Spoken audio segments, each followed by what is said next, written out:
আলহামদুলিল্লাহ রাব্বিল আলামিন ওয়াসসালাতু ওয়াসসালামু আলা রাসূলিল কারীম ওয়া আলা আলিহি ওয়া সাহবিহি ওয়া আহলি বাইতি আজমাইন, আম্মা বা'দ।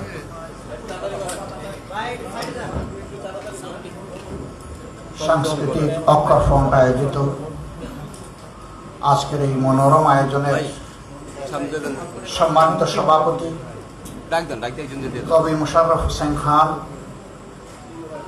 মঞ্চে উপবিষ্ট বিশ্বাস এবং বুধের অনুসারী এবং শিক্ষক, সম্মানিত সাংস্কৃতিক ব্যক্তিত্ববৃন্দ, বাংলাদেশ জামাতে ইসলামের ঢাকা মহানগরীর সম্মানিত দায়িত্বশীল নেতৃবৃন্দ, সাংবাদিক বন্ধুগণ,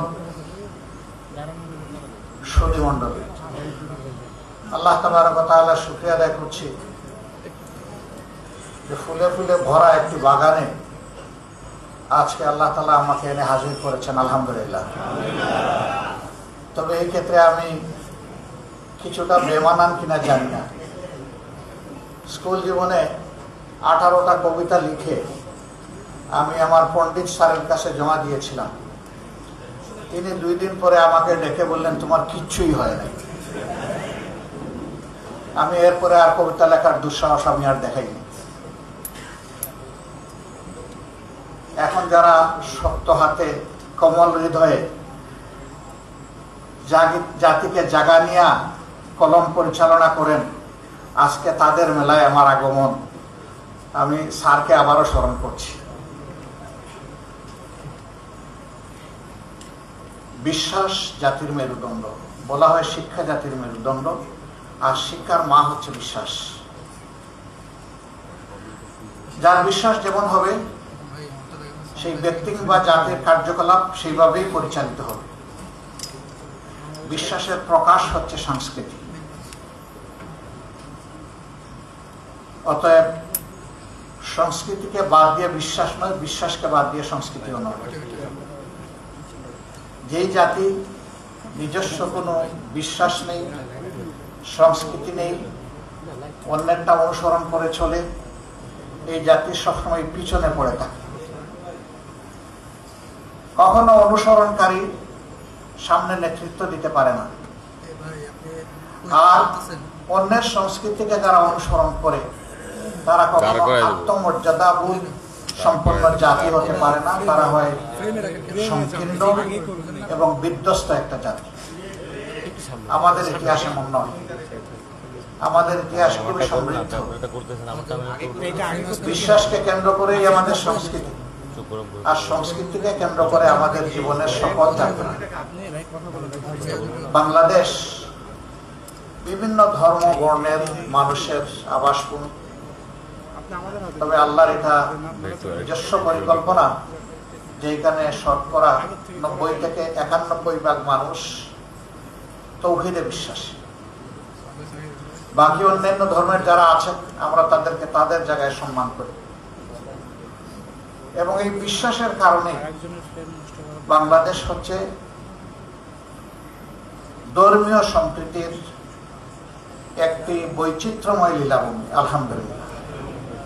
আমরা বিগত আন্দোলনে দেখেছি মন্দিরগুলা, চার্চগুলা, পেগোডাগুলা পাহারা দিয়েছে মাদ্রাসার ছাত্ররা, পাহারা দিয়েছে ইসলামী দলের লোকেরা।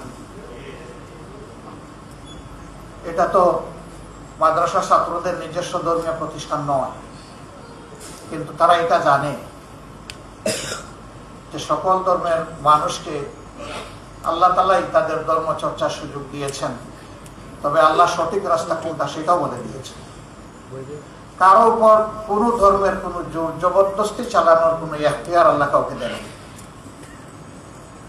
সমাজের কিছু দুষ্ট লোক আছে, তারা নিজেদের এজেন্ডা বাস্তবায়নের জন্য কিছু দুষ্কর্ম সংগঠন করে, তারপরে এর দায় নিরীহ শান্তিপ্রিয় মানুষের ঘাড়ে চাপাই দেয়। এরা সবসময় পর্দার আড়ালে থেকে যায়, দরাছোড়ার বাইরে তাদের অবস্থান। আমরা সম্প্রতিকালে সকল ধর্মের সকল মতের মানুষের সাথে নিবিড়ভাবে মিশেছি। সবাইকে আমরা একটা বার্তা দেওয়ার চেষ্টা করেছি, ধর্মের ভিত্তিতে জাতিকে বিভাজিত করা আমাদের কাজ নয়। ধর্ম যার যার নিজস্ব চয়েস, এর ভিত্তিতে আমরা এখানে মেজরিটি মাইনরিটিতে বিশ্বাসী না। এদেশে যারাই জন্মগ্রহণ করবে তারা এদেশের গর্বিত নাগরিক। তারা তাদের নাগরিক অধিকার সকলের মতো ন্যায্যতার ভিত্তিতে অবশ্যই তারা ভোগ করবে। তাদের নাগরিক অধিকারের সামান্য চিহ্নটুকু কেড়ে নেওয়ার অধিকার কারণে আমরা আরেকটা কথা তাদেরকে অনুরোধ করেছি। দীর্ঘ অর্ধ শতাব্দীর ঊর্ধ্বে হয়ে গেল বাংলাদেশ স্বাধীন হয়েছে। এই দীর্ঘ সময়ে যারা কুমতলব হাসিলের জন্য বিভিন্ন ধর্মের মানুষের উপরে জীবনের, ইজ্জতের, সম্পদের উপরে আক্রমণ চালিয়েছে, আপনারা দয়া করে তাদের নাম খুলাসা করে দিন। আপনারা সাদাকে সাদা বলুন, কালোকে কালো বলুন। তাহলে কালোরা সাদা এপ্রন গায়ে দিয়ে সমাজে আর বিচরণ করতে পারবে না, তারা সমাজের কাছে ধরা পড়ে যাবে। আমরা তাকে স্পষ্টভাবে তাদেরকে এটাও বলেছি, সেই কালো ব্যক্তিটি আমি হলে আমার নাম বলে দেন, কোনো অসুবিধা নেই, সমাজ আমাকে চিনে ফেলুক। আমরা প্রত্যাশা করব আগামীতে কোনো অন্যায়কে কেউ বরদাস্ত করবে না এবং কেউ আড়াল করার চেষ্টা করবে না। যদি বরদাস্ত করে, আড়াল করে, তাহলে এই দেশে সুস্থ সমাজ এবং সভ্যতা গড়ে ওঠার কোনো সম্ভাবনা নেই। এটা বারবার লঙ্ঘিত হবে, বারবার বাধাগ্রস্ত হবে এবং জাতি বারবার পথ হারাবে। একটা জাতি আর কতবার পথ হারাবে? কতবার আমাদেরকে উচ্চ মূল্যের রক্ত ঋণ পরিশোধ করতে হবে?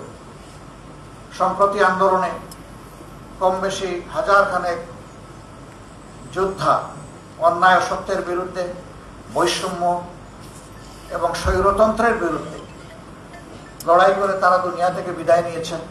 আমি তাদের প্রতি গভীর শ্রদ্ধা নিবেদন করছি। আল্লাহ তাআলার দরবারে তাদের ন্যায্য পাওনা আমি কামনা করছি এবং উত্তম পাওনা কামনা করছি। যারা আহত হয়েছেন তাদের সুস্থতা কামনা করি। আমাকে সংবাদ মাধ্যমের বন্ধুরা মাঝে মাঝে জিজ্ঞেস করেন, আপনাদের দলের কতজন শহীদ হয়েছে? আমি বলি, যারা রাস্তায় নেমেছিল তারা কেউ তাদের বুকে দলীয় লোগো টানিয়ে রাস্তায় নামেন। তারা গভীর দেশপ্রেম এবং দায়িত্ববোধ দিয়ে রাস্তায় নেমেছে। অতএব এইখানে আমার আর তার বলে কোনো কথা নাই, সবাই আমার, সবাই আমাদের। এই বিভাজন আমরা চাই না। এরা কোনো দলের নাম অথবা যশ প্রতিষ্ঠা করার জন্য সেদিন লড়াই করেনি। তারা স্বৈরাচারের বিরুদ্ধে লড়াই করেছে। স্বৈরাচারের বিরুদ্ধে লড়াই করা লোক যে দলের, যে ধর্মের হোক, তারা সবাই এই জাতির সম্পদ এবং জাতির উচিত তাদের প্রতি সেই শ্রদ্ধা নিবেদন করা। আজকে যে সাংবাদিক বন্ধুরা এখানে উপস্থিত আছেন, তারাও তো বিগত বৎসরগুলোতে তাদের কলম মুক্ত ছিল না এবং মুখ খোলা ছিল না। তাদের কলমকে থামিয়ে দেওয়া হয়েছিল, নিয়ন্ত্রণ করা হয়েছিল কঠোরভাবে, আর মুখে ঝুলানো হয়েছিল অদেখা তালা। 5 তারিখের গণ অভ্যুত্থানের পর, ছাত্র জনতার গণ বিপ্লবের পর আলহামদুলিল্লাহ হাতও মুক্ত হয়েছে, মুখের তালাও খুলেছে।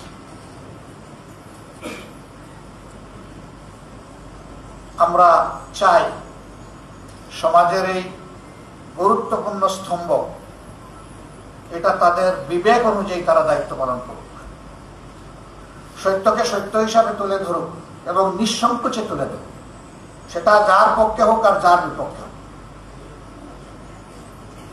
তাদের কলম মুক্ত থাকুক, তাদের মুখটাও খোলা থাকুক।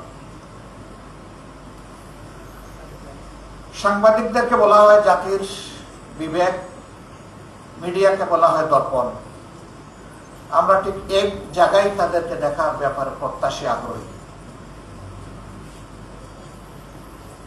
সম্মানিত বন্ধুগণ, আজকে এখানে সাংস্কৃতিক ফ্রন্টের আয়োজন। আমাদের সংস্কৃতি ভুলিয়ে দেওয়ার অনেক অপচেষ্টা করা হয়েছে।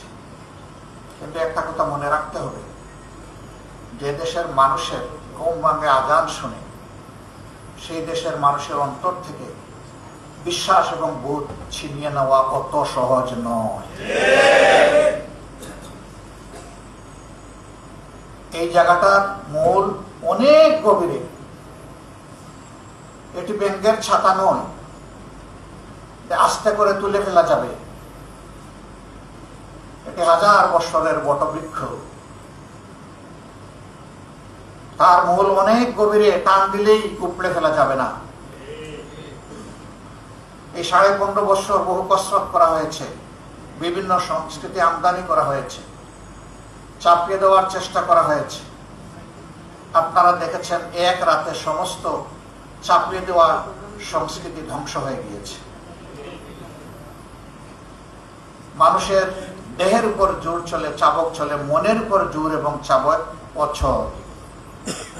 মন মানুষের সবসময় তাজা থাকে, আর সংস্কৃতির সাথে মানুষের সম্পর্ক হচ্ছে মনের সম্পর্ক।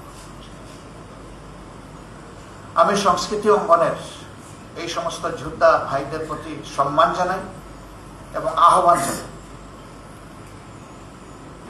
কোন স্বৈর শাসকের লাল চক্ষু যেন তাদের কলমকে থামায় দিতে না পারে, তাদের কণ্ঠকে যেন স্তব্ধ করতে না পারে। চিন্তার জগতে কোনো আপোষ নেই, সত্য কথা বলার জগতে কোনো আপোষ নেই, জাতিকে জাগিয়ে তোলার ব্যাপারে কোনো আপোষ নেই, সত্য প্রকাশে কাউকে পরোয়া করার কোনো প্রশ্ন নেই।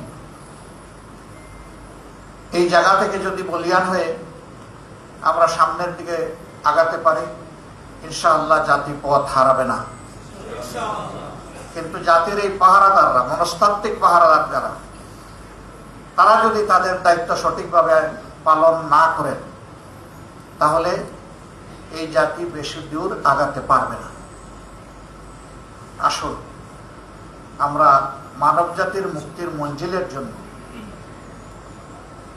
যে বিপ্লবের সূচনা করেছেন মহানবী মুহাম্মদুর রাসূলুল্লাহ সাল্লাল্লাহু আলাইহি সাল্লাম, তার দেওয়া এই আমানতকে বুকে ধারণ করে আমরা সামনের দিকে এগিয়ে যাই।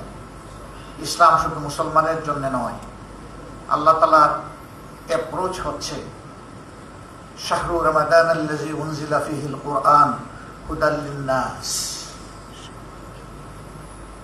পবিত্র রমজান মাসের কথা আল্লাহ উল্লেখ করে বলছেন, কোরআন এই মাসে নাজিল করেছি গোটা মানবতাকে পথ দেখানোর জন্য। এই মানবতার মধ্যে সবাই আছে।